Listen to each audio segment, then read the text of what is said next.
حدیث نمبر 3201۔ ام المؤمنین سیدہ عائشہ رضی اللہ عنہا نے فرمایا، مجھے ان خواتین پر بڑی غیرت آتی تھی جو اپنے آپ کو نبی صلی اللہ علیہ وسلم کے لیے ہبہ کرنے آتی تھی۔ پس میں کہتی تھی، کیا آزاد عورت خود ہی اپنے آپ کو کسی کے لیے پیش کر سکتی ہے؟ پس اللہ عز و جل نے یہ آیت نازل فرمائی، آپ ان میں سے جسے چاہے اپنے سے دور رکھے اور جسے چاہے اپنے قریب رکھے۔ میں نے کہا، اللہ کی قسم، میں تو سمجھتی ہوں کہ آپ کا رب آپ کی خواہش جلد پوری کر دینا چاہتا ہے۔ حکم الحدیث صحیح۔ حدیث نمبر 3202۔ سیدنا سہل بن سعد رضی اللہ عنہ نے بیان کیا، میں حاضرین میں موجود تھا جب ایک عورت نے کہا، اللہ کے رسول صلی اللہ علیہ وسلم، میں نے اپنے آپ کو آپ کے لیے ہبہ کر دیا، آپ میرے متعلق جو چاہے فیصلہ فرمائے۔ پس ایک آدمی کھڑا ہوا تو اس نے عرض کیا، میری اس سے شادی کر دے۔ آپ صلی اللہ علیہ وسلم نے فرمایا، جاؤ تلاش کرو خواہ لوہے کی ایک انگوٹھی ہو۔ پس وہ گیا، اس نے لوہے کی انگوٹھی پائی، نہ کوئی اور چیز۔ رسول اللہ صلی اللہ علیہ وسلم نے فرمایا، کیا تجھے قرآن کی کوئی سورت یاد ہے؟ اس نے عرض کیا، جی ہاں۔ پس آپ نے ان صورتوں کے بدلے میں جو اسے یاد تھی اس کی شادی کر دی۔ حکم الحدیث صحیح۔ باب نمبر 2۔ اللہ عز و جل نے اپنے رسول صلی اللہ علیہ وسلم پر جو مقرر فرمایا اور اسے اپنی مخلوق پر حرام قرار دیا، تاکہ اگر اللہ چاہے تو اپنی قربت میں اور اضافہ فرمائے۔ حدیث نمبر 3203۔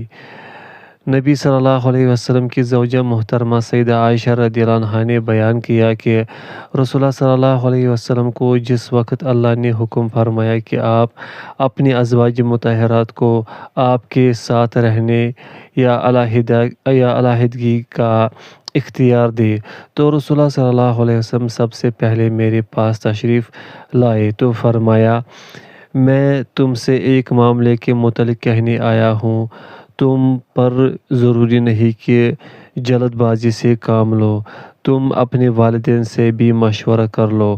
انہوں نے فرمایا، آپ کو معلوم تھا کہ میرے والدین آپ سے جدائی کا مجھے کبھی حکم نہیں فرمائیں گے۔ پھر رسول اللہ صلی اللہ علیہ وسلم نے فرمایا، اے نبی، اپنی ازواج سے کہیں، اگر تم دنیا کی زندگی اور اس کی زینت چاہتی ہو تو آؤ میں تمہیں فائدہ پہنچاؤں۔ میں نے عرض کیا، کیا میں اس کے متعلق اپنے والدین سے مشورہ کروں گی؟ میں تو اللہ، اس کے رسول اور عالم آخرت کو چاہتی ہوں۔ حکم الحدیث صحیح۔ حدیث نمبر 3204۔ ام المؤمنین سیدہ عائشہ رضی اللہ عنہا نے فرمایا، رسول اللہ صلی اللہ علیہ وسلم نے اپنی ازواج کو اپنے ساتھ رہنے یا علیحدگی کا اختیار دیا تھا، تو کیا وہ طلاق تھی؟ حکم الحدیث صحیح۔ حدیث نمبر 3205۔ ام المؤمنین سیدہ عائشہ رضی اللہ عنہا نے فرمایا، ہم کو رسول اللہ صلی اللہ علیہ وسلم نے اختیار دیا تو ہم نے آپ کو اختیار کر لیا، پس وہ طلاق نہ تھی۔ حکم الحدیث صحیح۔ حدیث نمبر 3206۔ ام المؤمنین سیدہ عائشہ رضی اللہ عنہا نے فرمایا، رسول اللہ صلی اللہ علیہ وسلم نے وفات نہ پائی حتیٰ کہ آپ کے لیے بیویاں حلال کر دی گئی۔ حکم الحدیث صحیح الاسناد۔ حدیث نمبر 3207۔ ام المؤمنین سیدہ عائشہ رضی اللہ عنہا نے فرمایا، رسول اللہ صلی اللہ علیہ وسلم نے وفات نہ پائی حتیٰ کہ اللہ نے آپ کے لیے حلال فرمایا کہ آپ جنتی خواتین سے چاہے شادی کر لیں۔ حکم الحدیث صحیح الاسناد۔ باب نمبر 3۔ نکاح پر ترغیب۔ حدیث نمبر 3208۔ علقمہ نے بیان کیا، میں ابن مسعود رضی اللہ عنہ کے ساتھ تھا جبکہ وہ عثمان رضی اللہ عنہ کے پاس تھے، تو عثمان رضی اللہ عنہ نے فرمایا، رسول اللہ صلی اللہ علیہ وسلم چند نوجوانوں کے پاس تشریف لائے تو فرمایا، تم میں سے جو طاقت رکھتا ہو تو وہ شادی کرے، اس لیے کہ وہ باعث شرم و حیا اور باعث عفت و عصمت ہے، اور جو طاقت نہ رکھتا ہو تو روزہ اس کی خواہش نفسانی کو توڑ دے گا۔ حکم الحدیث صحیح الاسناد۔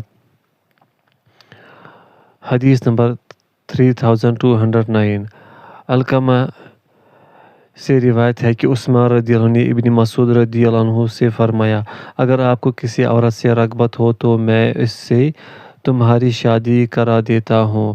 پس عبداللہ رضی اللہ عنہ نے علقمہ کو بلا کر حدیث بیان کی کہ نبی صلی اللہ علیہ وسلم نے فرمایا، جو شخص قوت رکھتا ہو تو وہ شادی کر لے، اس لیے کہ وہ باعث شرم و حیا اور باعث عفت و عصمت ہے، اور جو قوت نہ رکھتا ہو تو وہ روزہ رکھے، اس لیے کہ وہ نفسانی خواہش کو توڑنے والا ہے۔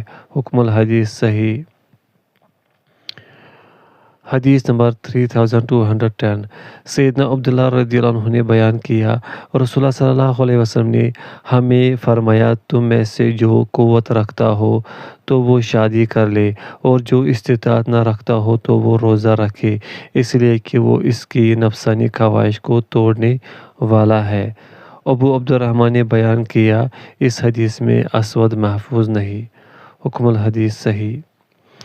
حدیث نمبر 3211 سیدنا عبداللہ رضی اللہ عنہ نے بیان کیا، رسول اللہ صلی اللہ علیہ وسلم نے ہمیں فرمایا، نوجوانوں کی جماعت تم میں سے جو شادی کی طاقت رکھتا ہو تو وہ شادی کرے، اس لیے کہ وہ باعث شرم و حیا اور باعث عفت و عصمت ہے، اور جو طاقت نہ رکھتا ہو تو وہ روزہ رکھے، اس لیے کہ روزہ اس کے لیے خواہش نفسانی کو توڑنے والا ہے۔ حکم الحدیث صحیح۔ حدیث نمبر 3212 سیدنا عبداللہ رضی اللہ عنہ نے بیان کیا، رسول اللہ صلی اللہ علیہ وسلم نے ہمیں فرمایا، نوجوانوں کی جماعت تم میں سے جو شادی کی طاقت رکھتا ہو تو وہ شادی کر لے۔ حکم الحدیث صحیح۔ حدیث نمبر 3213 علقمہ نے بیان کیا، میں عبداللہ رضی اللہ عنہ کے ساتھ مینا میں چل رہا تھا تو سیدنا عثمان رضی اللہ عنہ ان سے ملے، پس وہ کھڑے ہو کر ان سے باتیں کرنے لگے تو انہوں نے کہا، ابو عبد الرحمن، کیا میں کسی نوجوان لڑکی سے تمہاری شادی نہ کر دوں؟ ہو سکتا ہے کہ وہ تمہیں تمہارا ماضی یاد دلا دے۔ سیدنا عبداللہ رضی اللہ عنہ نے فرمایا، آپ نے مجھے یہ بات بتائی ہے، رسول اللہ صلی اللہ علیہ وسلم نے بھی ہمیں فرمایا تھا، نوجوانوں کی جماعت تم میں سے جو شادی کی استطاعت رکھتا ہو تو وہ شادی کر لے۔ حکم الحدیث صحیح۔ باب نمبر 4 مجرد رہنے کی ممانعت۔ حدیث نمبر 3214 سیدنا سعد بن ابی وقاص رضی اللہ عنہ نے بیان کیا، رسول اللہ صلی اللہ علیہ وسلم نے سیدنا عثمان بن مظعون رضی اللہ عنہ کو مجرد عورتوں سے الگ رہنے کی زندگی سے منع فرمایا تھا، اور اگر آپ انہیں اجازت دے دیتے تو ہم خسی ہی ہو جائے۔ حکم الحدیث صحیح۔ حدیث نمبر 3215 ام المومنین سیدہ عائشہ رضی اللہ عنہا سے روایت ہے کہ رسول اللہ صلی اللہ علیہ وسلم نے مجرد نکاح کے بغیر زندگی گزارنے سے منع فرمایا ہے۔ حکم الحدیث ما قبل سے مل کر صحیح۔ حدیث نمبر 3216 سیدنا سمرہ بن جندب رضی اللہ عنہ نے نبی صلی اللہ علیہ وسلم سے روایت کیا کہ آپ نے مجرد زندگی گزارنے سے منع فرمایا ہے۔ ابو عبد الرحمن نے بیان کیا، قتادہ اشعث سے اثبت و احفظ ہے، اور اشعث کی روایت درست ہونے کی زیادہ مشابہ ہے، واللہ اعلم۔ حکم الحدیث صحیح۔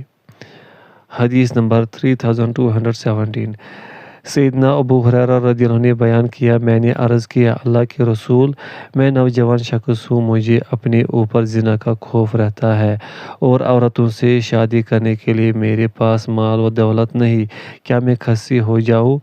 تو پس نبی صلی اللہ علیہ وسلم نے اس سے اعراض فرمایا، حتیٰ کہ انہوں نے 3 بار عرض کیا تو نبی صلی اللہ علیہ وسلم نے فرمایا، ابو ہریرہ رضی اللہ عنہ، تم نے جو کچھ سنا ہے اسے لکھ کر قلم خشک ہو چکا ہے، خواہ تم اس پر خسی ہو جاؤ یا باز رہو۔ ابو عبد الرحمن نے بیان کیا، اوزاعی نے اس حدیث کو زہری سے نہیں سنا، یہ حدیث صحیح ہے، یونس نے اسے زہری سے سنا ہے۔ حکم الحدیث صحیح۔ حدیث نمبر 3218 سعد بن ہشام نے بیان کیا کہ وہ ام المومنین سیدہ عائشہ رضی اللہ عنہ کے پاس گئے۔ میں نے عرض کیا میں آپ سے مجرد زندگی گزارنے کے متعلق دریافت کرنا چاہتا ہوں، پس آپ اس بارے میں کیا فرماتی ہیں؟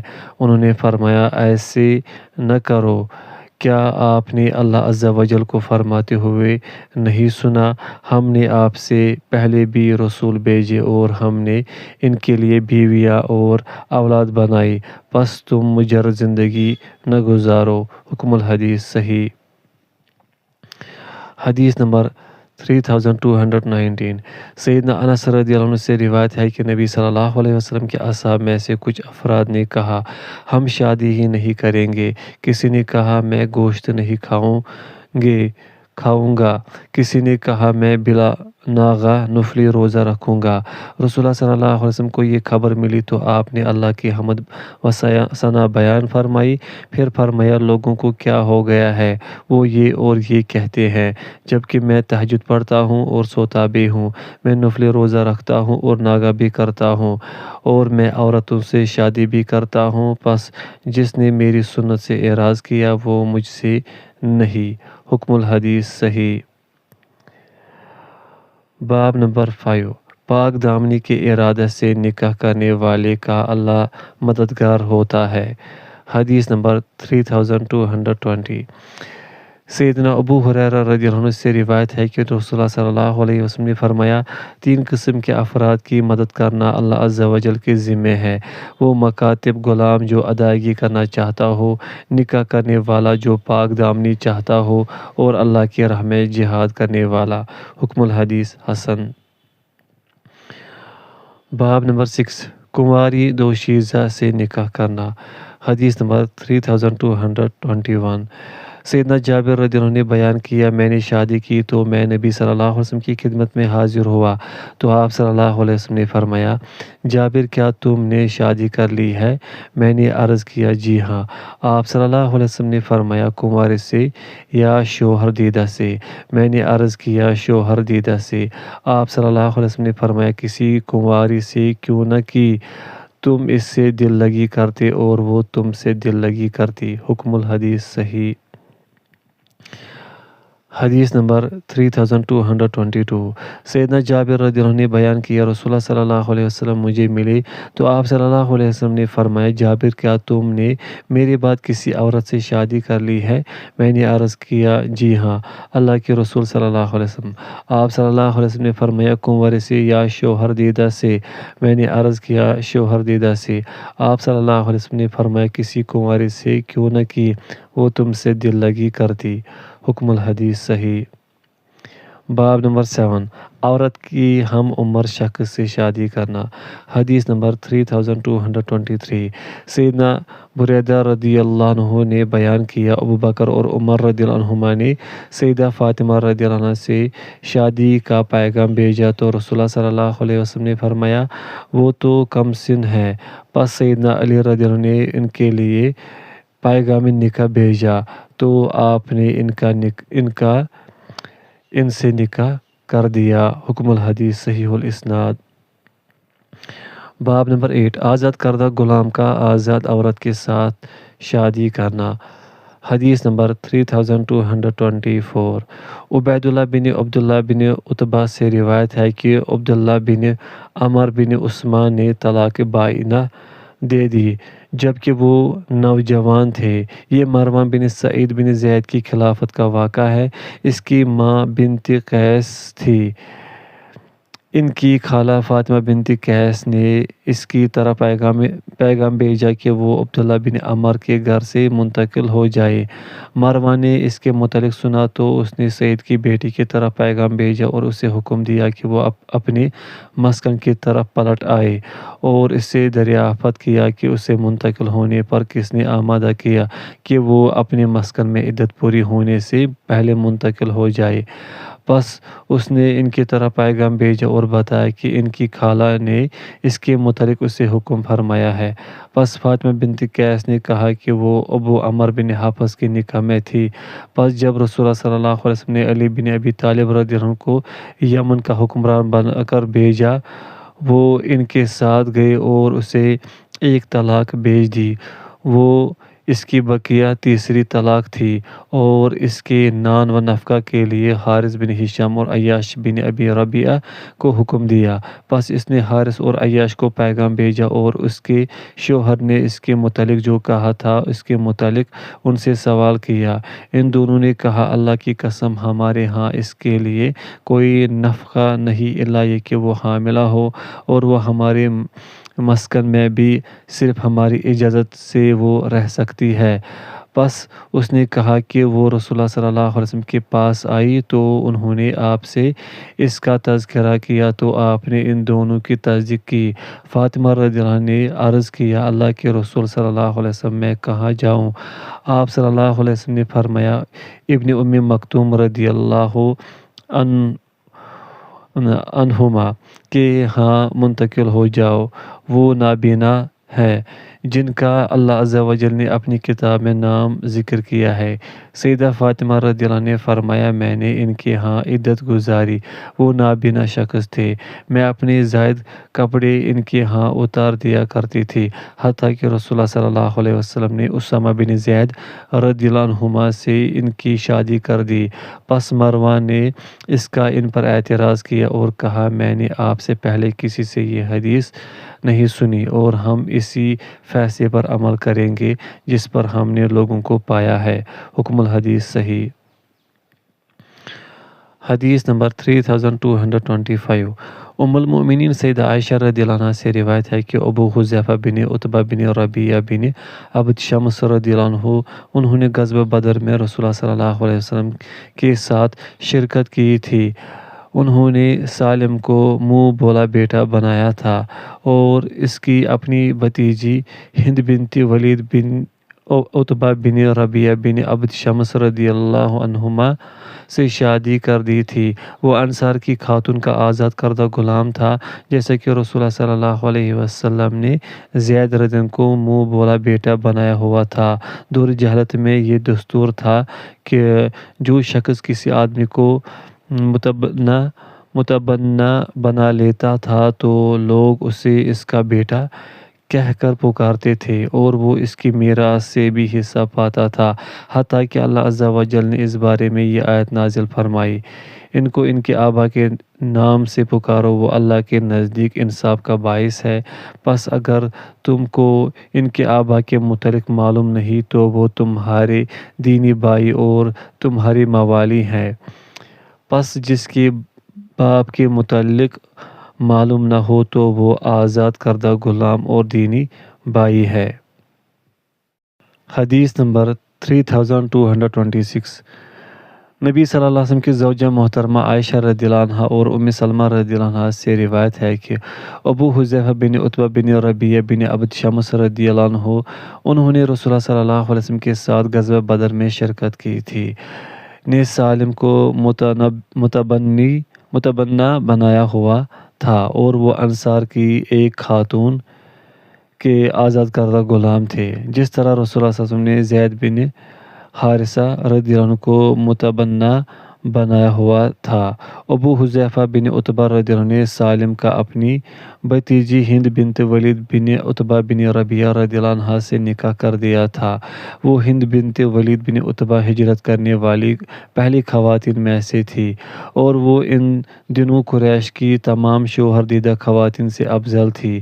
پس جب اللہ عز و جل نے زید بن حارثہ رضی اللہ عنہ کے بارے میں یہ آیت نازل فرمائی ان کو ان کے آبا سے پکارو، وہ اللہ کے ہاں انصاف کی بات ہے، تو پھر ان کی طرف منسوب تمام افراد کو ان کے آبا کی طرف منسوب کیا جانے لگا۔ اگر اس کے باپ کے متعلق معلوم نہ ہوتا تو اسے اس کے مالکوں کی طرف منسوب کیا گیا۔ حکم الحدیث صحیح۔ باب نمبر 9 حسب کا بیان۔ حدیث نمبر 3227 بریدہ رضی اللہ عنہ نے بیان کیا رسول اللہ صلی اللہ علیہ وسلم نے فرمایا حسب جس کی طرف دنیا دار جاتے ہیں وہ مال ہے۔ حکم الحدیث صحیح۔ باب نمبر 10 عورت سے کس چیز پر نکاح کیا جائے۔ حدیث نمبر 3228 سیدنا جابر رضی اللہ عنہ سے روایت ہے کہ انہوں نے رسول اللہ صلی اللہ علیہ وسلم کے دور میں ایک عورت سے شادی کر لی۔ پس نبی صلی اللہ علیہ وسلم ان سے ملے تو آپ صلی اللہ علیہ وسلم نے فرمایا، جابر کیا تم نے شادی کر لی ہے؟ میں نے عرض کیا جی ہاں۔ آپ صلی اللہ علیہ وسلم نے فرمایا، کنواری سے یا شوہر دیدہ سے؟ میں نے عرض کیا نہیں بلکہ شوہر دیدہ سے۔ آپ صلی اللہ علیہ وسلم نے فرمایا، کنواری سے کیوں نہ کی؟ تم اس سے دل لگی کرتے اور وہ تم سے دل لگی کرتی۔ میں نے عرض کیا اللہ کے رسول صلی اللہ علیہ وسلم میری بہنیں تھیں، پس میں ڈرا کہ وہ میرے اور ان کے درمیان حائل نہ ہو جائے۔ آپ صلی اللہ علیہ وسلم نے فرمایا تب ٹھیک ہے، عورت سے اس کے دین، اس کے مال اور اس کے حسن و جمال پر شادی کی جاتی ہے، پس تیرے ہاتھ خاک آلود ہو، تم پر دین دار سے شادی کرنا ضروری ہے۔ حکم الحدیث صحیح۔ باب نمبر 11 بانجھ عورت سے شادی کرنے کی کراہیت۔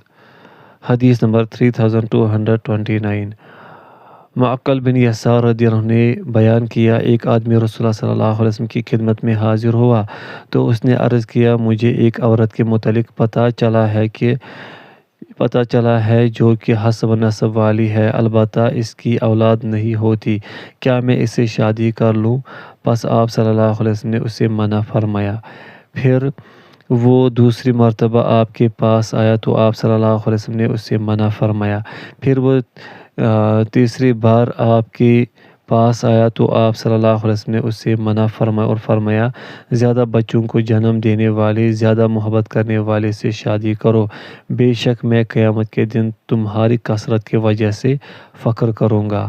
حکم الحدیث حسن صحیح۔ باب نمبر 12 زانیہ سے شادی کرنا۔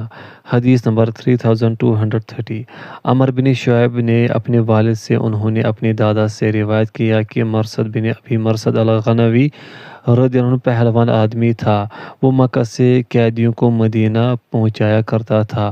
انہوں نے بیان کیا، میں نے ایک آدمی کو بلایا تاکہ میں اسے اٹھاؤں، اور مکہ میں عناق نامی ایک بدکار عورت تھی، وہ ان کی دوست تھی۔ پس وہ باہر نکلی تو اس نے دیوار کے سائے میں میرا عکس دیکھا تو کہا، کون ہے؟ مرثد۔ خوش آمدید اے مرثد، آج رات چلو ہمارے ڈیرے پر، ہمارے ہاں رات گزارو۔ میں نے کہا، عناق اللہ کے رسول صلی اللہ علیہ وسلم نے زنا حرام قرار دیا ہے۔ اس نے کہا، خیموں والو، یہ وہ دلدل ہے جو تمہارے قیدیوں کو مکہ سے اٹھا کر مدینہ پہنچاتا ہے۔ پس میں کھندمہ پہاڑ کی طرف چلا، پس 8 افراد میری تلاش میں آئے، حتیٰ کہ وہ میرے سر پر آ کھڑے ہوئے۔ انہوں نے پیشاب کیا، ان کا پیشاب میرے اوپر آ پڑا، لیکن اللہ نے ان کو مجھے دیکھنے سے اندھا کر دیا۔ پس میں اپنے اس ساتھی کی طرف آیا اور اسے اٹھا لیا۔ جب میں اسے لے کر عراق کے مقام پر پہنچا تو میں نے اس کی بیڑیاں اور ہتھکڑیاں کھول دی۔ پس میں نے رسول اللہ صلی اللہ علیہ وسلم سے پوچھا کہ کیا میں عناق سے شادی کر لوں؟ پس آپ نے مجھے جواب نہ دیا تو یہ آیت نازل ہوئی، زانیہ سے صرف زانی ہی نکاح کرتا ہے یا مشرک۔ پس آپ نے مجھے بلا کر وہ آیت مجھے سنائی اور فرمایا، اس سے شادی نہ کرو۔ حکم الحدیث حسن الاسناد۔ حدیث نمبر 3231 سیدنا ابن عباس رضی اللہ عنہما نے بیان کیا، ایک آدمی رسول اللہ صلی اللہ علیہ وسلم کی خدمت میں حاضر ہوا تو اس نے عرض کیا، میرے پاس ایک عورت ہے، وہ مجھے سب سے زیادہ محبوب ہے، لیکن وہ کسی ہاتھ لگانے والے کے ہاتھ کو نہیں روکتی۔ اس کے کئی مطلب ہے، راجہ مطلب یہ ہے کہ وہ اولاد نہیں جنتی۔ آپ نے فرمایا، اسے طلاق دے دو۔ اس نے عرض کیا، میں اس کے بغیر نہیں رہ سکتا۔ آپ نے فرمایا، پس اس سے فائدہ اٹھاؤ۔ حکم الحدیث صحیح الاسناد۔ باب نمبر 13 زنا کاروں کی شادی کی کراہیت۔ حدیث نمبر 3232 سیدنا ابو ہریرہ رضی اللہ عنہ نے نبی صلی اللہ علیہ وسلم سے روایت کیا، آپ صلی اللہ علیہ وسلم نے فرمایا، عورتوں سے 4 چیزوں کی وجہ سے شادی کی جاتی ہے، اس کے مال کی وجہ سے، اس کے حسب کی وجہ سے، اس کے حسن و جمال کی وجہ سے، اور اس کے دین کی وجہ سے۔ تیرے ہاتھ خاک آلود ہو، دیندار سے ساتھ شادی کر کے کامیابی حاصل کر۔ حکم الحدیث صحیح۔ باب نمبر 14 کون سی عورت سب سے بہتر ہے؟ حدیث نمبر 3233 سیدنا ابو ہریرہ رضی اللہ عنہ نے بیان کیا رسول اللہ صلی اللہ علیہ وسلم سے عرض کیا گیا کون سی عورت سب سے بہتر ہے؟ آپ صلی اللہ علیہ وسلم نے فرمایا جب وہ شوہر کو دیکھے تو وہ اسے خوش کر دے، جب اسے حکم دے تو اس کی اطاعت کرے اور اپنی جان و مال میں اس کی ناپسندیدہ چیز کی وجہ سے اس کی مخالفت نہ کرے۔ حکم الحدیث حسن صحیح۔ باب نمبر 15 نیک بیوی حدیث نمبر 3234 سیدنا عبداللہ بن عمر بن عاص رضی اللہ عنہما نے رسول اللہ صلی اللہ علیہ وسلم سے روایت کیا، آپ صلی اللہ علیہ وسلم نے فرمایا دنیا ساری کی ساری متاع ہے اور دنیا کا بہترین ساز و سامان نیک بیوی ہے۔ حکم الحدیث صحیح۔ باب نمبر 16 غیرت مند عورت حدیث نمبر 3235 سیدنا انس رضی اللہ عنہ سے روایت ہے انہوں نے عرض کیا اللہ کے رسول صلی اللہ علیہ وسلم کیا آپ انصار کی خواتین سے شادی نہیں کریں گے؟ آپ صلی اللہ علیہ وسلم نے فرمایا ان انصار میں بہت زیادہ غیرت ہوتی ہے۔ حکم الحدیث صحیح الاسناد۔ باب نمبر 17 شادی سے پہلے دیکھنے کی اجازت حدیث نمبر 3236 سیدنا ابو ہریرہ رضی اللہ عنہ نے بیان کیا ایک آدمی نے انصار کی عورت کو پیغام نکاح بھیجا تو رسول اللہ صلی اللہ علیہ وسلم نے اس سے فرمایا کیا تم نے اسے دیکھ لیا ہے؟ اس نے عرض کیا نہیں، پس آپ صلی اللہ علیہ وسلم نے اسے حکم فرمایا کہ وہ اسے دیکھ لے۔ حکم الحدیث صحیح۔ حدیث نمبر 3237 مغیرہ بن شعبہ رضی اللہ عنہ نے بیان کیا میں نے رسول اللہ صلی اللہ علیہ وسلم کے دور میں ایک عورت کو پیغام نکاح بھیجا تو نبی صلی اللہ علیہ وسلم نے فرمایا کیا تم نے اسے دیکھ لیا ہے؟ میں نے عرض کیا نہیں، آپ صلی اللہ علیہ وسلم نے فرمایا اسے دیکھ لے اس لیے کہ یہ زیادہ لائق ہے کہ تم دونوں میں الفت و محبت زیادہ ہو۔ حکم الحدیث صحیح۔ باب نمبر 18 شوال میں شادی کرنا حدیث نمبر 3238 ام المومنین سیدہ عائشہ رضی اللہ عنہ نے بیان کیا رسول اللہ صلی اللہ علیہ وسلم نے شوال میں مجھ سے شادی کی، شوال میں میری رخصتی کی گئی اور عائشہ رضی اللہ عنہ پسند کرتی تھی کہ خواتین کی شوال میں شادی کی جائے اور آپ کی کس زوجہ محترمہ کو آپ کے ہاں مجھ سے زیادہ مقام و مرتبہ حاصل تھا۔ حکم الحدیث صحیح۔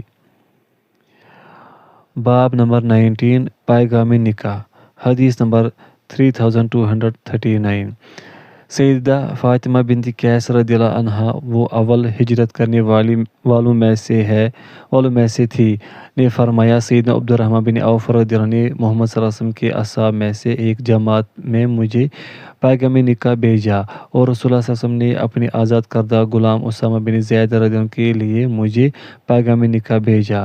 مجھے بتایا گیا کہ رسول اللہ صلی اللہ علیہ وسلم نے فرمایا ہے جو مجھ سے محبت کرتا ہے وہ اسامہ رضی اللہ عنہ سے محبت کرے۔ پس جب رسول اللہ صلی اللہ علیہ وسلم نے مجھ سے یہ بات کی تو میں نے عرض کیا میرا معاملہ آپ کے ہاتھ میں ہے، آپ جس سے چاہے میرا نکاح کر دے۔ آپ صلی اللہ علیہ وسلم نے فرمایا ام شریک کے پاس چلی جائے۔ ام شریک رضی اللہ عنہ انصار کی مالدار خاتون تھی، وہ اللہ عز و جل کی راہ میں بہت زیادہ خرچ کرتی تھی اور ان کے پاس مہمان آتے تھے، پس میں نے کہا میں ایسے ہی کرتی ہوں۔ آپ صلی اللہ علیہ وسلم نے فرمایا تم ایسے نہ کرو اس لیے کہ ام شریک کے پاس بہت زیادہ مہمان آتے ہیں، اس لیے میں پسند نہیں کرتا کہ تجھ سے تمہاری اوڑھنی گر جائے یا تمہاری پنڈلی سے کپڑا اتر جائے اور لوگ تمہارے جسم کا کچھ حصہ دیکھ لے جسے تم ناپسند کرتی ہو، لیکن تم اپنے چاچا زاد عبداللہ بن عمر بن ام مکتوم رضی اللہ عنہ کے ہاں چلی جاؤ، وہ بنو فہر قبیلہ کا آدمی ہے۔ پس میں ان کے پاس چلی گئی۔ حکم الحدیث صحیح۔ باب نمبر 20 پیغام نکاح پر پیغام نکاح بھیجنے کی ممانعت حدیث نمبر 3240 سیدنا ابن عمر رضی اللہ عنہما نے نبی صلی اللہ علیہ وسلم سے روایت کیا آپ نے فرمایا تم میں سے کوئی کسی کی پیغام نکاح پر پیغام نکاح نہ بھیجے۔ حکم الحدیث صحیح۔ حدیث نمبر 3241 سیدنا ابو ہریرہ رضی اللہ عنہ نے بیان کیا رسول اللہ صلی اللہ علیہ وسلم نے فرمایا تم محض قیمت بڑھانے کے لیے بولی نہ دو، شہری کسی دیہاتی کا مال فروخت نہ کرے، کوئی آدمی اپنے مسلمان بھائی کی بائی پر بائی کرے، نہ اپنے بھائی کے پیغام نکاح پر کوئی پیغام نکاح بھیجے، اور نہ ہی کوئی عورت اپنی بہن کی طلاق کا مطالبہ کرے تاکہ اس کے برتن میں جو ہے وہ اسے اوندھا کرے۔ حکم الحدیث صحیح۔ حدیث نمبر 3242۔ سیدنا ابو ہریرہ رضی اللہ عنہ سے روایت ہے کہ نبی صلی اللہ علیہ وسلم نے فرمایا، تم میں سے کوئی اپنے بھائی کے پیغام نکاح پر پیغام نکاح نہ بھیجے۔ حکم الحدیث صحیح۔ حدیث نمبر 3243۔ سیدنا ابو ہریرہ رضی اللہ عنہ سے روایت ہے کہ رسول اللہ صلی اللہ علیہ وسلم نے فرمایا، تم میں سے کوئی اپنے مسلمان بھائی کے پیغام نکاح پر پیغام نکاح نہ بھیجے حتیٰ کہ وہ نکاح کر لے یا چھوڑ دے۔ حکم الحدیث صحیح۔ حدیث نمبر 3244۔ سیدنا ابو ہریرہ رضی اللہ عنہ نے نبی صلی اللہ علیہ وسلم سے روایت کیا، آپ صلی اللہ علیہ وسلم نے فرمایا، تم میں سے کوئی اپنے بھائی کے پیغام نکاح پر پیغام نکاح نہ بھیجے۔ حکم الحدیث صحیح۔ باب نمبر 21۔ جب پیغام نکاح دینے والا دستبردار ہو جائے یا اجازت دے دے تب کوئی دوسرا آدمی پیغام نکاح بھیجے۔ حدیث نمبر 3245۔ سیدنا عبداللہ بن عمر رضی اللہ عنہما کہا کرتے تھے، رسول اللہ صلی اللہ علیہ وسلم نے منع فرمایا کہ تم میں سے کوئی دوسرے کی بائی پر بائی کرے، آدمی دوسرے آدمی کی پیغام نکاح پر پیغام نکاح نہ دے حتیٰ کہ اس سے پہلے پیغام نکاح دینے والا چھوڑ دے یا وہ اسے اجازت دے دے۔ حکم الحدیث صحیح۔ حدیث نمبر 3246۔ فاطمہ بنت قیس رضی اللہ عنہا نے بیان کیا، میرے شوہر نے مجھے طلاق دے دی، پس وہ مجھے اناج دیتا تھا، اس میں کچھ تھا۔ میں نے کہا، اللہ کی قسم، اگر نان و نفقہ اور رہائش میرا حق ہے تو میں اس کا مطالبہ کروں گی اور میں اسے قبول نہیں کروں گی۔ وکیل نے کہا، نان و نفقہ اور رہائش کا تمہیں کوئی حق حاصل نہیں۔ انہوں نے فرمایا، میں نبی صلی اللہ علیہ وسلم کی خدمت میں حاضر ہوئی تو اس کا آپ سے ذکر کیا۔ آپ صلی اللہ علیہ وسلم نے فرمایا، تمہارے لیے نان و نفقہ ہے نہ رہائش، پس تم فلاں خاتون کے ہاں عدت گزار دو۔ اس نے عرض کیا، اس کے پاس آپ کے اصحاب آیا کرتے تھے۔ پھر آپ صلی اللہ علیہ وسلم نے فرمایا، تم ابن ام مکتوم رضی اللہ عنہما کے ہاں عدت گزار دو، اس لیے کہ وہ نابینا شخص ہے، پس جب تم عدت پوری کر لو تو مجھے مطلع کرنا۔ انہوں نے بیان کیا، پس جب میں نے عدت پوری کر لی تو میں نے آپ کو مطلع کیا تو رسول اللہ صلی اللہ علیہ وسلم نے فرمایا، تمہیں کس کس نے پیغام نکاح بھیجا ہے؟ میں نے عرض کیا، معاویہ رضی اللہ عنہ اور قریش کے ایک دوسرے آدمی نے۔ نبی صلی اللہ علیہ وسلم نے فرمایا، رہا معاویہ تو وہ قریش کے لڑکوں میں سے ایک لڑکا ہے، اس کے پاس کوئی چیز بھی نہیں، رہا دوسرا آدمی تو وہ شریر شخص ہے، اس میں کوئی بھلائی نہیں، لیکن تم اسامہ بن زید سے شادی کر لو۔ انہوں نے بیان کیا، میں نے اسے ناپسند کیا تو آپ نے اسے 3 بار ایسے ہی فرمایا تو اس نے اس سے نکاح کر لیا۔ حکم الحدیث صحیح الاسناد۔ باب نمبر 22۔ جب عورت کسی شخص سے اسے پیغام نکاح دینے والے شخص کے متعلق مشورہ طلب کرے تو وہ شخص اس کے متعلق جو جانتا ہو وہ بتا دے۔ حدیث نمبر 3247۔ سیدہ فاطمہ بنت قیس رضی اللہ عنہا سے روایت ہے کہ ابو عمر بن حفص نے انہیں طلاق بائن دے دی جبکہ وہ موجود نہیں تھے، پس اس نے اپنے وکیل کے ہاتھ انہیں کچھ جو بھیجے، پس وہ اس سے ناراض ہو گئی۔ اس نے کہا، اللہ کی قسم، تمہارا ہم پر کوئی حق نہیں۔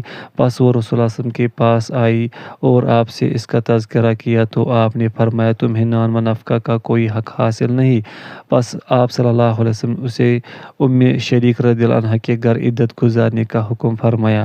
پھر فرمایا، وہ ایک ایسی خاتون ہے کہ میرے اصحاب مہمان بن کر اس کے پاس آتے رہتے ہیں، پس تم ابن ام مکتوم رضی اللہ عنہ کے ہاں عدت گزار دو، وہ نابینا شخص ہے، تم اپنے زائد کپڑے اس کے ہاں اتار سکتی ہو، پس جب تم عدت پوری کر لو تو مجھے مطلع کرنا۔ انہوں نے بیان کیا، پس جب میں نے عدت پوری کر لی تو میں نے آپ سے ذکر کیا کہ معاویہ بن ابی سفیان رضی اللہ عنہما اور ابو جہم رضی اللہ عنہ نے مجھے پیغام نکاح بھیجا ہے۔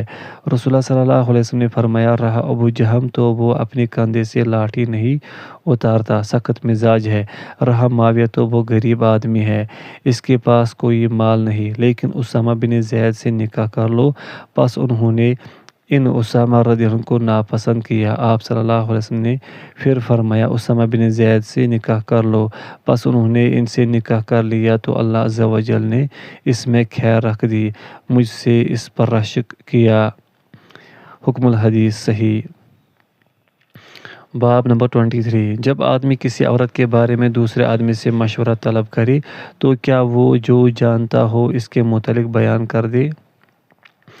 حدیث نمبر 3248، سیدنا ابو ہریرہ رضی اللہ عنہ نے بیان کیا، انصار کا ایک آدمی رسول اللہ صلی اللہ علیہ وسلم کی خدمت میں حاضر ہوا تو اس نے عرض کیا، میں نے ایک عورت سے شادی کر لی ہے۔ نبی صلی اللہ علیہ وسلم نے فرمایا، کیا تم نے اس کو دیکھا نہیں؟ اس لیے کہ انصار کی آنکھوں میں کچھ نقص ہوتا ہے۔ حکم الحدیث صحیح۔ حدیث نمبر 3249، سیدنا ابو ہریرہ رضی اللہ عنہ سے روایت ہے کہ ایک آدمی نے کسی عورت سے شادی کرنے کا ارادہ کیا تو نبی صلی اللہ علیہ وسلم نے فرمایا، اسے دیکھ لو، اس لیے کہ انصار کی آنکھوں میں کچھ نقص ہوتا ہے۔ حکم الحدیث صحیح۔ باب نمبر 24، کسی شخص کا اپنی بیٹی کو اپنی پسندیدہ شخص سے نکاح کے لیے پیش کرنا۔ حدیث نمبر 3250، سیدنا عمر رضی اللہ عنہ نے بیان کیا، حفصہ بنت عمر رضی اللہ عنہما خنیس بن حذافہ رضی اللہ عنہ کی وفات کی وجہ سے بیوہ ہو گئی۔ وہ نبی صلی اللہ علیہ وسلم کے صحابی تھے، غزوہ بدر میں شریک ہوئے تھے اور مدینہ میں فوت ہوئے۔ پس میں نے عثمان بن عفان رضی اللہ عنہ سے ملاقات کی اور انہیں حفصہ رضی اللہ عنہ سے شادی کی پیشکش کی۔ میں نے کہا، اگر آپ چاہیں تو میں آپ کا حفصہ کے نکاح کر دیتا ہوں۔ انہوں نے کہا، میں اس بارے میں غور و فکر کروں گا۔ پس میں نے کچھ دن انتظار کیا اور پھر ان سے ملاقات کی تو انہوں نے کہا، میں ابھی شادی نہیں کرنا چاہتا۔ سیدنا عمر رضی اللہ عنہ نے فرمایا، میں نے سیدنا ابوبکر صدیق رضی اللہ عنہ سے ملاقات کی تو میں نے کہا، اگر آپ چاہیں تو میں آپ کا حفصہ سے نکاح کرا دیتا ہوں۔ انہوں نے مجھے کوئی جواب نہ دیا۔ پس مجھے ان پر اس بے اعتنائی پر عثمان رضی اللہ عنہ سے بھی زیادہ رنج ہوا۔ پس میں نے کچھ دن انتظار کیا تو رسول اللہ صلی اللہ علیہ وسلم نے اس کے متعلق مجھے پیغام نکاح بھیج دیا۔ پس میں نے ان کا آپ سے نکاح کر دیا۔ سیدنا ابوبکر رضی اللہ عنہ مجھے ملے تو انہوں نے کہا، ہو سکتا ہے کہ جس وقت آپ نے مجھے حفصہ رضی اللہ عنہا کے بارے میں پیشکش کی تھی تو میں نے آپ کو کوئی جواب نہیں دیا تھا، تو اس وقت آپ مجھ سے ناراض ہوئے ہوں۔ میں نے کہا، جی ہاں۔ انہوں نے فرمایا، جس وقت آپ نے مجھے پیشکش کی تھی اور میں نے آپ کو صرف اس لیے کوئی جواب نہیں دیا تھا کہ میں نے رسول اللہ صلی اللہ علیہ وسلم کو ان کا تذکرہ کرتے ہوئے سنا تھا اور میں رسول اللہ صلی اللہ علیہ وسلم کے راز کو ظاہر کرنا نہیں چاہتا تھا، اگر آپ ان سے نکاح نہ کرتے تو میں ان سے نکاح کر لیتا۔ حکم الحدیث صحیح۔